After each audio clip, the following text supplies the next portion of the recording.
पोटी धोदा पापा बे उठे न पापा अरे सूते दे हिलाओ मत भग पापा पापा उठी ना अरे जाके घास पर घसीट ले नींद खराब कर दे भग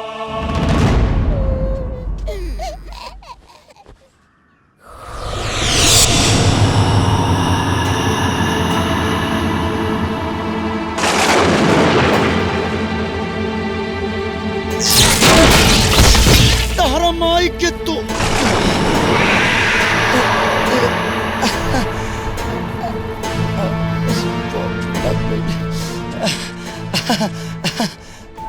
अरे रउआ लगे का जरूरत रहे हम बानी नु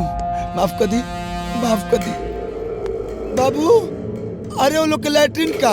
हम पूरा नहवा धोआ के तौली से साफ करके नया ड्रेस पहरा दे रउआ शांत रही हाँ हम जाते नहीं